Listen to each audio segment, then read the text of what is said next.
Welcome to The State of Us. Beyond mainstream cable news and party lines, with a millennial and a boomer, The State of Us pushes past the noise and uncovers all the issues that matter. Here's your host, Justin T. Weller. Are you thinking about purchasing a new home? You might want to consider a big old house as your next purchase. And you might be going, what? Why would I want to do that? Why wouldn't I want a nice new house? Well, it's come to attention on social media recently that there are a number of buyers, a trend of purchasing old houses and turning them into something worthwhile for homeowners. And it kind of goes along with this other thing that we're seeing as part of the pandemic is a return to looking for multi-generational homes. And guess what? Those tend to need to be larger. So we get to talk about both of those things today and take a look at, in the second part of the show, why women are saying no to stocks. Why is that? Why do they not want stocks the way that most men tend to invest in stocks? So we've got quite a lot to talk about, a mashup episode today of different topics. But of course, we could not begin a conversation on old homes and women without True Chat senior historian and an educator of more than 30 years. Here is your friendly redneck liberal, Lance Jackson. Well, our word of the day is going to go with the women's article, and it is misogyny, M-I-S-O-G-Y-N-Y. It is a noun.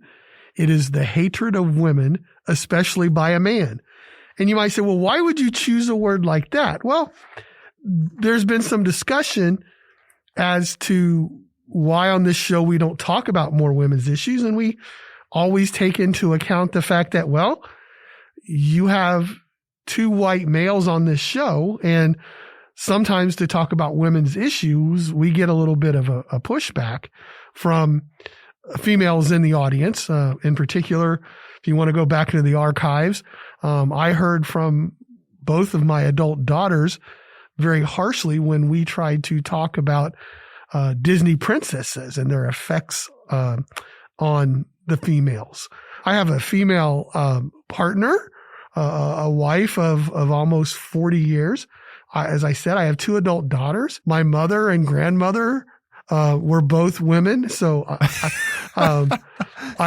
what I'm saying is I've been surrounded by women most of my life. Oh, so you think that qualifies you to judge them? I'm saying is I am not qualified to judge anyone. Hey, we like that answer. But what I'm saying is I think many times men get a bad rap when they talk about women's issues, especially today, because women are like, well, you don't understand.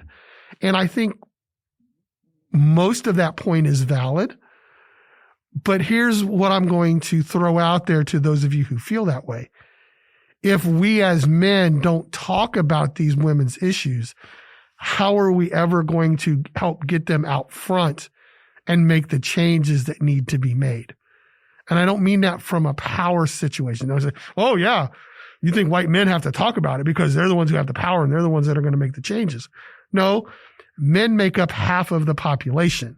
So therefore, if men don't talk about these issues and why they are the way they are and what some of the solutions are, how can we ever get to that solution? So in no sense do I think that I have all the answers, but I do think that as part of the human race, we do a disrespect by not at least touching on some of these issues. So, and when you talk about home buying, in the articles that we're going to feature, there are a couple of single women or women who aren't married who are looking into buying homes or who are buying homes to live with their mother to take care of them in old age. So there are a lot of female perspectives in both of these articles. So email us at podcast@thestateofus.org. And we want to hear from you because remember, we're all about having these conversations. So don't turn us off, listen, and let us know how we do. Well, in that spirit, we will, I guess we'll kick off with the women's side of things because we've given it a good introduction now. And that's this interesting article that Lance and I ran across called Why Women Investors Won't Embrace Stocks. Female investors have a cautious view of equities, according to the Wall Street Journal. That is a problem for women as well as the rest of the financial world. And this article was written by Carol Ryan. And it goes basically to explain they title this graph, Lance, the wealth gap, share of financial assets by gender. And when you look at North America, okay, men hold 60% with women holding 40% of financial assets. So they also point out that women tend to be more conservative investors than men, preferring to put their wealth into real estate, cash, or bonds while steering clear of equities like stocks. A survey showed a sample of existing clients and found that almost half of its female customers have 90% of their wealth tied up in low yielding cash and fixed income, well over double the exposure the Swiss bank recommends. So this bank, right, surveyed its own customers, and and they're twice as conservative as the bank recommends they ought, quote, ought to be for the best returns. Well, I think it's interesting, one, in that obviously this is hurting women when it comes to economics because, especially in the last few years, we're seeing the stock market bring double-digit returns, and your savings account is bringing less than 1%, or maybe 1.5%, 2% if you're buying a long-term CD. So they're missing out on getting some extra money. And that's very important because, unfortunately, even though women now in the United States make up the majority of people with a college education, I mean, within the age bracket, right? Within the millennial age bracket, we have more women with college degrees than men, but yet they're not getting paid. And so when you think of discretionary income or investment income, women, unfortunately, don't have as much of that as men do because they're getting paid less, even though they're likely to have more education. So there is a socioeconomic problem that leads to then this disparity in the stock market. The other part of it is, too, this also hurts the financial markets, because if you totally disregard 50% of the population as investors, then you're hurting your business and you're hurting your bottom line. I mean, investments are all about getting people to invest, right? I mean, that's the whole point.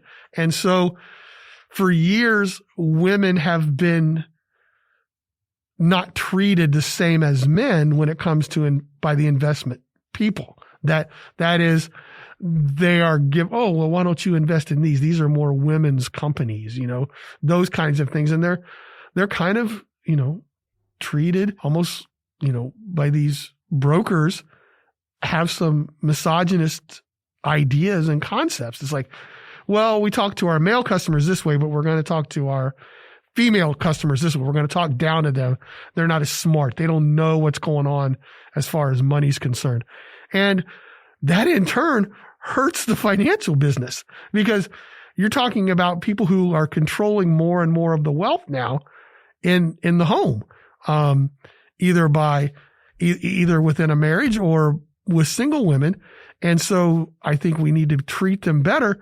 But the bottom line is there's still that pay gap after all these years. I remember back when I started teaching school, that was, 40 years ago, we talked about the pay gap, and it's still an issue, and that's unfortunate. But then by the same token, the article goes on and talks about women who do invest tend to be smart investors. They don't take chances, but they invest for the long term, which is what any investor will tell you. Any money market person will tell you. You can't jump in on something and then lose and then try to gamble, air quotes there, and make it up with your next buy. You have to invest for the long term. And women tend to do that. So there's that give and take, right? Women don't make enough money, but those women who do invest follow really good rules for investing. I think also, right, I mean, there's obviously the issue, you pointed it out, of when they see financial advisors, maybe financial advisors who do tend to be men, on average, maybe not giving them the same advice they would give to males, and therefore not helping put them in some of the higher risk stuff they ought to be in. Just based off of, years of experience of, you could be making, with the money that you have invested, you could be making more money with that money, but you'd have to take a little bit more risk. Still investing for the long term, but not putting 90%, for example, in low yield. You should still put stuff in some low yield things, because that's just good investment practices. You want some stuff that's, quote unquote, safe money. But you also need some stuff that's risky. As we were talking, Lance, it occurred to me, obviously we don't have any women on right now to talk about this, but True Chat, the network, right? We actually have a show on the network called Leadership Reimagined, from Elig Group in New York, which is an executive search firm.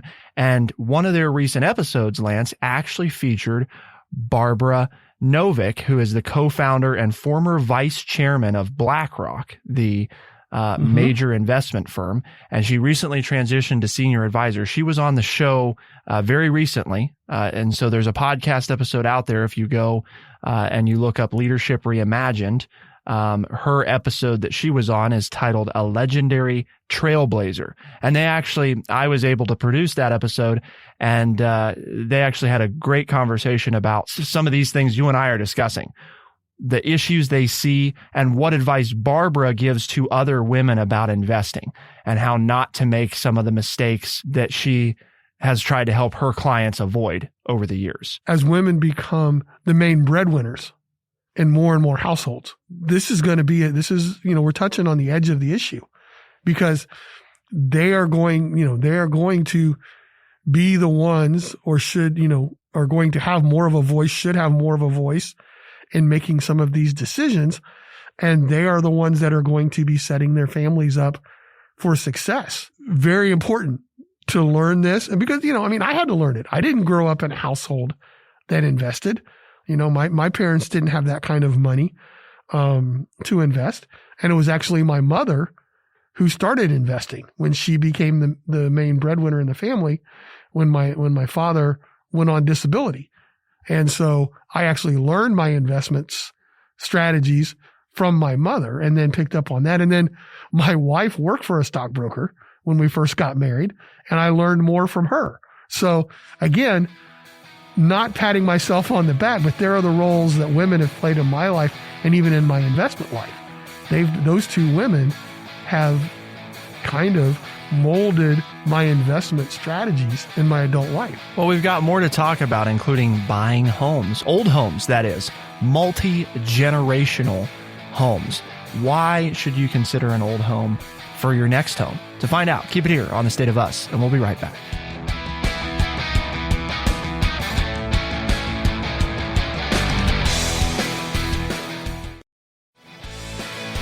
We are The State of Us. Here's your host, Justin T. Weller. Old houses, especially those in need of a little tender love and care, have long captured our imagination.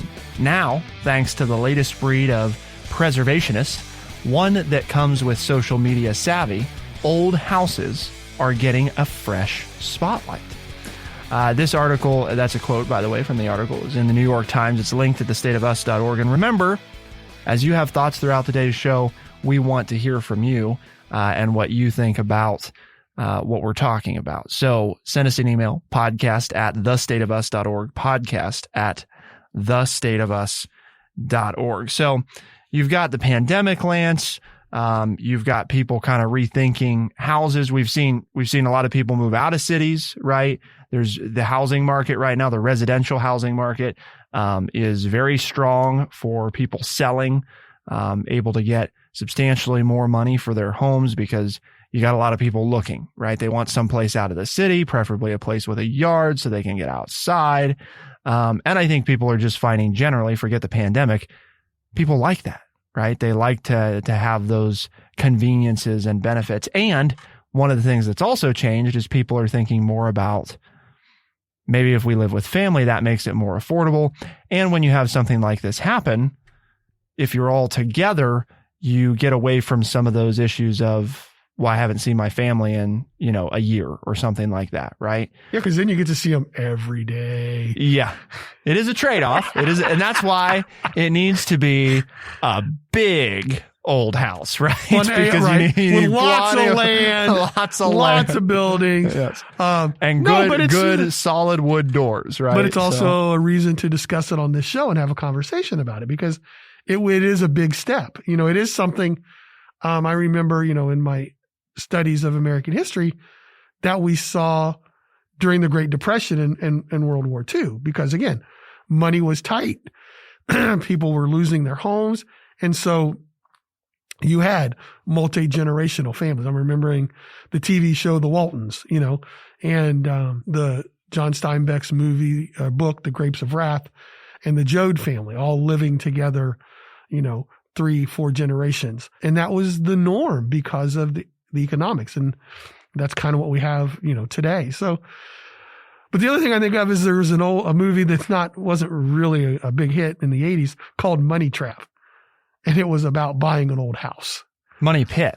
Yeah, Money Pit. With Tom Hanks, right? Yes, Tom Hanks. One of Tom Hanks' excellent movie. Failures, at least in the box office. But yeah, Shelley Duvall, right? Was and it being the owner of an old farmhouse, so old that we don't even know. There are no records as to when the original part of the house was built, and then we added to it about 15 years ago, and but we have the acreage and stuff. I love it, but every time you go to do something, it's 3 problems. You uncover 3 problems other than the one that you wanted to fix. Around every corner. Mm-hmm. Yep. But there is some fun to having it too. There is some enjoyment. I mean, I like it. Obviously, I've stayed there. It's the only house I've ever owned. But it is interesting when you've been in the same place almost 30 years, how many times you've fixed it. And now it's like, oh, it's time for round 2 of the fix-ups. Right, because you did the first round and now you've worn out the first round and now you got to do the second round. We're going back and doing the same rooms that we did the way we liked. Now we don't like them, or there are things wrong with them that need to be fixed. So, but it's a lifestyle, right? And I think that's what you were getting at. It's a choice. Yes. That people make. And you have to embrace it if that's what you end up doing. And we've got some data on why people are making these choices. The number one reason is caretaking of an aging parent or relative, which is interesting because we just did an episode recently, right, on why you got to be weary or leery or, the whole nursing home, the whole assisted living facilities. Exactly, because the rating system is concerning. So here, on the other hand, we're able to also say, this is why buyers bought multi-generational homes. So if you bought a multi-generational home, the number one reason, which accounts for like 28% probably of, he's into his charts and graphs. That's right. When you look on the article, there's charts and graphs. There is. Justin's reading from the charts and graphs now, folks. 28% caretaking of an aging parent. And then you look at to spend more time with aging parents. So interesting, right? Because you could group these together, but they're different. This one is, my parents maybe don't need me to take care of them, but I want to see them more. And it's more convenient, maybe. It's not, are you taking care of them or are you just cutting down on the things that they have to take care of? And I think there's an important distinction there. Sure. So, and that accounts for like 22%. But combined, that's about half. Exactly. Of the reason. Those two. Aging parents, whether you're. Are involved in the decision-making process. Yes. Cost savings makes up about 18% or so. And this is, by the way, April through June of 2020 is when this data is from that we're referencing. Family over the age of 18, Lance, never left home. Mm-hmm. And family over 18 years old moving back. Mm-hmm. Those together Okay. You've got about 17 or 18% for family over 18 that never left home. And then family over 18 years old moving back home is another like 12%. So about in the range of 30% of people who are buying multi-generational homes are doing so because either 18-year-olds who are not 18 anymore never left home or are moving back home. So this is the children moving back with the parents or staying with the parents, right? For some people that works out, not in our household. You've got a big house too, right? Yeah, I guess so. It's about 3,000 square feet on 2.5 acres of land. So I don't know if that determines if that falls in the category of a big house, and we love each other and love getting together. But I know that if at some point, I've made the statement that I don't want to be in a nursing home. I don't want to go to an assisted living facility. My wife kind of differentiates. She likes being around people and she likes the idea of activities and not having to clean and your meals would be cooked for you and all those kinds of things. So she's not as anti, but I don't know what my daughters are going to do with me because as much as they care about me, I'm not sure they want to live with me because I'm kind of a cantankerous old fool. So it would have to be, I'd have to have that mother-in-law suite or whatever. I'd have to have that place where I have my own individual space within the confines of their home. But I also kind of like that idea. You know what I'm saying? I like the idea of multi-generational families living together because I think there's a lot of value to that. I know that my grandparents did that. My mom grew up in a multi-generational home where her mother and father took care of their mom and dad within the house while they were also raising their children. And while there are a lot of stresses to that, there was also a lot of value, a lot of teaching and learning that went on with the grandparents in the house. So I can see both sides of it, but I also know that it puts stresses on relationships and families to do that. So it just takes a lot of thought, I think, to be able to do that. Yeah, I was going to say, my family's sort of going through that now with an older parent and living with my parents. And, it's that, sure, it's great when I walk into my parents' house to be able to see my parents and my only living grandparent all at the same time. That's pretty neat, and reliably knowing that they're going to be there. At the same time, obviously, anytime that you change who you're living with and who's in the home, all the dynamics shift as well and have those effects on people. So it's certainly if you're thinking about doing it, definitely have some good conversations, hopefully with who you're planning to live with beforehand. Like with any decision, right? Get your positives and your negatives. Because are there positives? Certainly there are positives, but there are also a downside. And so you have to be able to weigh those. And for your family and your dynamics and your personalities, that all goes into it. And then, you talk about buying an old house. Again, a lot of great satisfaction in owning an older home, but there's also some downsides. My wife would just love to live in a place where she didn't have to do any kind of changes because she's so tired of that. But at the same time, every time she wants to change something, it's not a big deal because it's an older home. It's not a big deal in that, yeah, we can change this. Why not? Let's try this. Yeah. Because you're not out anything, other than when you get into it, it becomes more of work than what you realize, but you're also not scared to change it. Right. There's not that trepidation. We're going to talk some more about why you might want to buy an old home and what exactly are people doing with these old homes. What are we talking about in terms of price and age and all of that? There's more to come. Keep it here on The State of Us, and we'll be right back.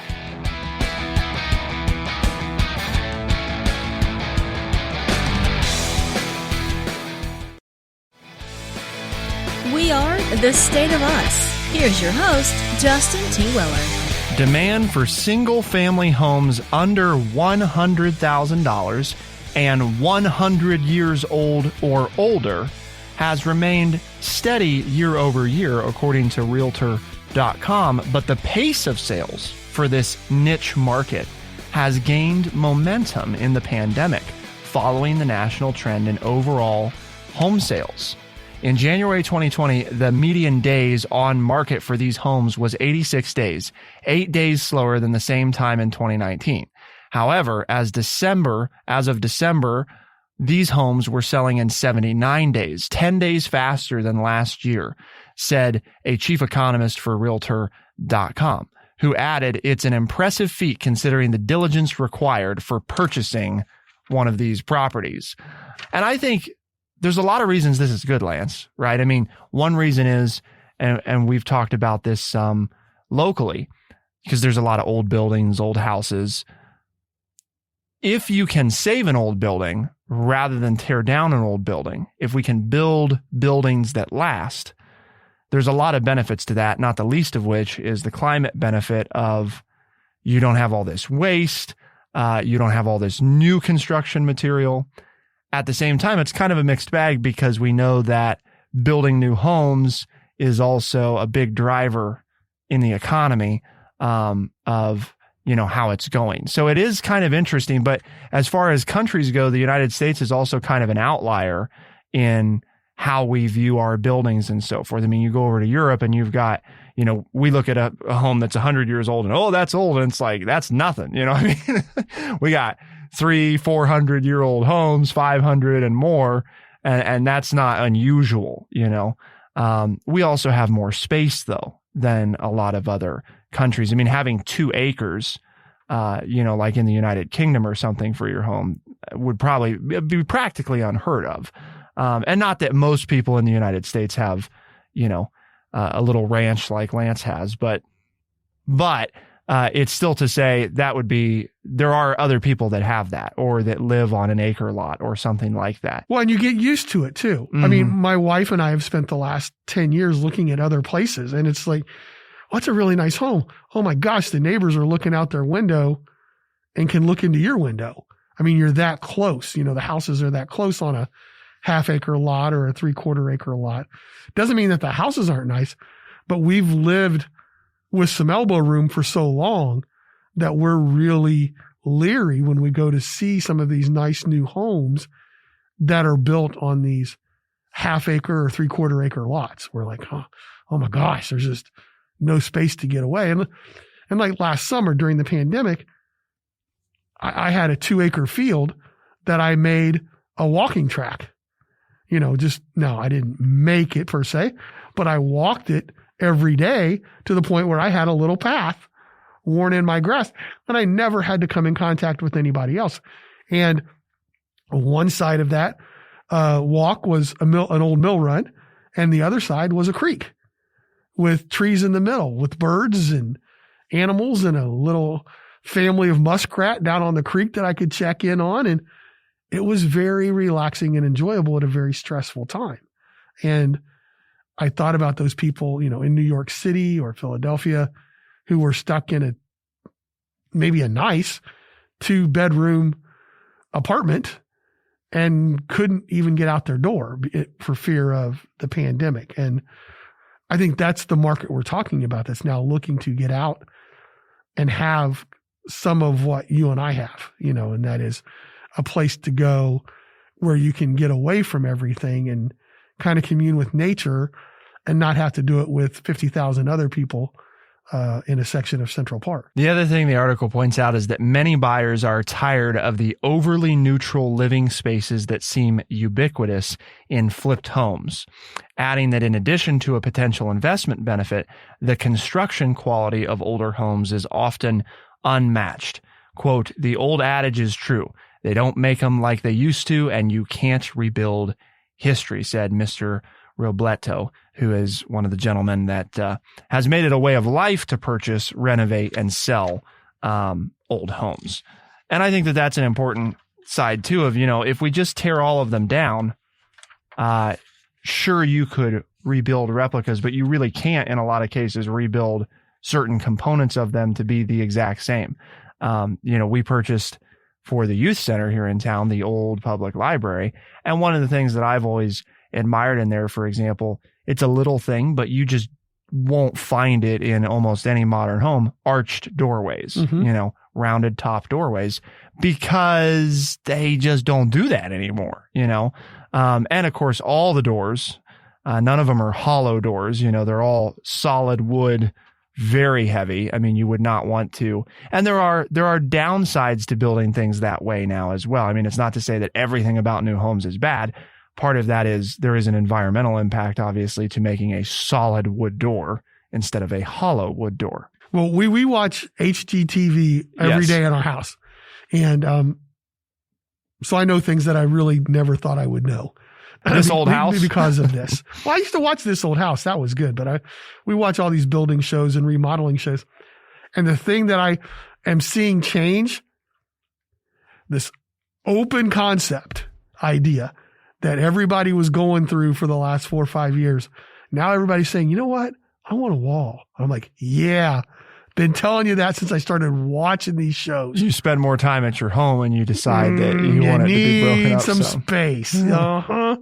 You need an area to get away. And I've been saying that since I've been watching HGTV. I said, these people aren't going to like open concept houses. I mean, it became all the norms. It was the hot rage. I mean, and it's like, you get into these old homes and they're broken up with these little rooms. And it's like, yeah, that's kind of nice. And it was nice when my daughters were growing up because everybody had their space. We had a communal place where we could all get together. But if you needed some alone time, there was a place you could go to get away from everybody else. And I think that's very important when you're looking to live, especially in an old house that you won't get with some newer houses. Or as you were talking about, flipped houses, because, we have to build what's hot right now. And so then you go in and it's like, wow, we need to add walls. We need to, I need an office space. I need a quiet space. And you don't get that with that open living. But you don't find that in old houses either. Bradley, our producer, is not going to like today's episode. It's, he wants his open floor plan, his white walls, and very, if I was going to live in the city, which my wife and I have looked into moving to St. Louis for personal reasons, I've always thought I would like an upper level flat, like, 1,500, 2,000 square feet, where it's just one big room. Yeah. But you could go to one end or the other, and if I was going to live in the city, that's what I'd want to do. I mean, I've looked at 1,200, I can't afford 2,000, but I've looked at 1,200, 1,400 square foot. I was going to say that's a sizable loft there. But I've looked at 1,200 and 1,400 square foot lofts. Lance's penthouse. And, that would be cool to live if I was living in a city. Sure. To live that way. Well, you were in our apartment in Cincinnati. I mean, obviously that's a lot smaller than what you're talking about. Yeah. Way smaller. That was a little claustrophobic. With 4 of us, with 4 grown adults in your apartment in Cincinnati. Yeah, it's designed for about one grown adult or 2. I mean, it was very nice. Don't get me wrong. It was a very nice very place. Tiny. But it was very small. Yeah, I like a little more square footage. I don't want to have to move a chair to be able to go to the bathroom. Right. I want to be able to have a walkway. But it was very nice. But again, to each their own. If you're not there all the time, sure, then you don't need all that space. Yeah. Like if you were going to keep your house where you're at right now and rent an apartment, that you weren't at all the time. We actually had neighbors in Cincinnati that did that. The neighbors that were next to us, next to our apartment, they had it. They lived in northern Ohio out on some land, but they had a little apartment in downtown Cincinnati because they were big Reds and Bengals fans. So they would come in, for the weekend and stay a night or two. And that worked out really well for them. So, but no, I think I'm glad to see that there's an increase in this trend because I think it's great if old buildings can be saved, when it's not overly cost prohibitive to do so. And you always have to balance that. It's a good thing to do. It's a nice thing, not only from a saving some history, but also helping cut down. Well, I really like your point that we have a 100-year-old house in America and we go crazy. Right. But when you go to Europe, because both my daughters have had the luxury of traveling to Europe, I haven't. But they're like,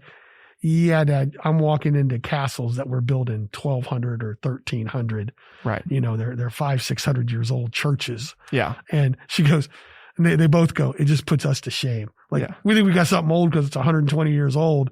And it's like, yeah, they've got outhouses that are that old. Right. You know. So it is nice to see people, you know, and again, they don't build them. Like, we're tearing down a ceiling in our old building, and they've got plaster, you know, that's 3 inches thick that you would no builder in their right mind would use that much material to build a house today. But by the same token, everybody said, well, it's an old house. Yeah. And it's still standing. Right. And it has been for 100 years. And it probably will be 100 years from now. So you have to give some respect to the old time. They built things to last. And and there is some art to that, you know, and there is some recognition of that. Yeah. Well, you look at, I mean, just the walls of the building are brick. That is all they are. And in most cases, it's 3 to 4 bricks thick, you know, is the wall. And again, even when you see new brick homes going up, usually you've got one layer of brick on the outside that's the aesthetic covering of the building, not the actual structure of the building, you know. But in this case, the building is being held up by bricks. Right. It's 4 bricks thick. Right. Yeah. Yeah. All the way up, all the way down, sitting on a, you know, poured, very pure cement, you know, foundation. And so when you can find those kind of units, I think it's great that people are considering those and looking at them as options. So we've tried, Lance, right, to accomplish our goal today. But what is that goal that we tell people? Because we want people to be engaged, and they can send us an email, podcast@thestateofus.org. But we have a mission, and they need to know what that is so that they can engage with us in a productive way. Well, our mission here at True Chat is to educate people by providing honest, open, and respectful conversations. And we've had that today about a plethora of topics. And, you know, it's not always good to just get rid of the old and replace it with new. And we need to work on treating each other as individuals and equals when it comes to the male, female, and investing and in every form of life, as well as race, as well as gender. So that's what we've talked about today. I think we've upheld our mission. And if you like the show and you tell others and they say, well, where can I find this show to listen to it? Tell them that we're on Spotify, Overcast, Stitcher, Apple Podcast, and everywhere fine podcasts are found. The State of Us is a syndicated radio program and a podcast. You can get new episodes of the podcast Tuesdays and Thursdays by 4 a.m. Eastern Time. And the syndicated radio show is available on the weekends in select talk markets around the country. For the State of Us on True Chat in Urbana, Ohio, I'm Justin T. Weller. And I'm Lance Jackson. Special thanks to our producer, Bradley Butch, and thank you all, our audience, for tuning in. We'll see you next time. Be the change.